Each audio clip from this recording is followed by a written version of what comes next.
nous avons des méthodes et des outils qui nous permettent de faire attention à ne pas utiliser des hypothèses existantes, des idées reçues, mais au contraire bien définir quels sont tous les éléments que la curiosité va permettre de révéler en posant des questions ouvertes, factuelles, bienveillantes, et on apprend ça des enfants, comme Nathalie va nous l'expliquer. Moi, je vais vous proposer d'introduire de la méthode dans notre recherche d'idées et de commencer par une phase qui est celle qui consiste à poser des questions de curiosité. Ces questions de curiosité sont des questions de qualité, elles ont 3 qualités. Elles sont ouvertes, elles sont factuelles et elles sont bienveillantes. Alors d'après vous, qu'est-ce qu'une question ouverte ? C'est une question à laquelle on ne peut pas répondre par oui ou par non. Exactement. Exemple d'une question qui propose sa réponse. Votre entreprise est-elle présente en Asie ? Question fermée, puisque je peux y répondre par oui ou par non, et en plus j'ai proposé la réponse dans la question. Donc les questions de curiosité sont également des questions factuelles. On est à la recherche de faits et non d'opinions. Et puis dernière caractéristique des questions de curiosité, ces questions sont bienveillantes.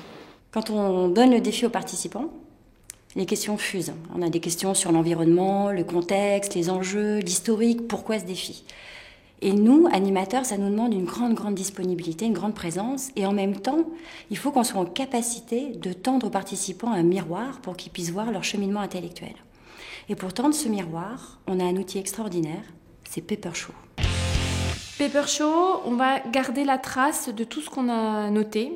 On reste en complète interactivité avec le groupe parce qu'on est toujours en face à face. On ne tourne jamais le dos, alors qu'avec un paperboard habituel, on est obligé de se déconnecter du groupe régulièrement, ce qui n'est pas le cas avec Papershow. Donc c'est très facile de travailler et de revenir à une présentation aussi, d'alterner entre la prise de notes et la présentation qu'on est en train de faire. Comment faire en sorte que tous nos collaborateurs aient envie de participer à l'avenir de l'entreprise par leurs idées ? Qu'est-ce qu'on entend par collaborateur ? Pourquoi voulons-nous qu'ils aient des idées ? Pourquoi on se pose cette question maintenant ? Qu'est-ce que c'est une idée ? En quoi ça va servir l'avenir de l'entreprise ? En tant qu'animateur, on est tout le temps dans la recherche d'équilibre, d'un équilibre entre la convivialité, parce qu'on veut favoriser la prise de parole individuelle de chaque participant, on veut profiter de la richesse de chacun des individus, et en même temps la nécessité de respecter des règles et une méthodologie, donc de canaliser le groupe. On a différentes méthodologies. Si jamais il y a une règle qui n'est pas respectée, par exemple, un participant qui poserait une question fermée, comment l'accompagner à réouvrir cette question ? Et ce qu'on aime bien faire, c'est se reposer sur la force du groupe, parce qu'aucun d'entre nous n'est aussi intelligent que l'ensemble d'entre nous. Les collaborateurs vont-ils gagner une prime ?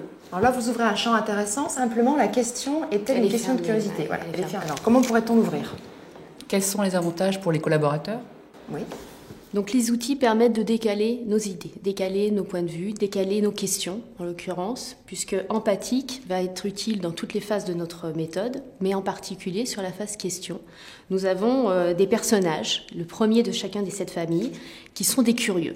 Le premier de ces curieux, c'est le bébé, et il va permettre de poser toutes les questions sur le sujet comme si on ne savait rien. Le deuxième curieux, le chat, permet aussi d'explorer de nouveaux territoires. Deuxième curieux de notre jeu des curieux, pour nous aider à poser des questions de curiosité, le chat. Alors, le chat, il aime les gouttières. Donc la gouttière, c'est un lieu qui est périlleux, qui est sale et dans lequel on n'a pas le droit d'aller. Autrement dit, le chat, il aime explorer les territoires interdits et vos questions de chat seront des questions qu'on pourrait considérer comme un peu tabous.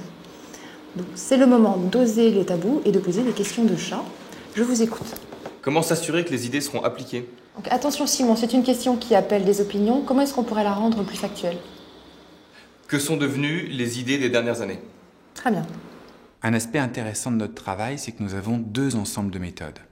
Un que nous donnons aux participants, comme les questions ouvertes, factuelles et bienveillantes, et un qui est pour nous les animateurs afin de bien faire notre métier.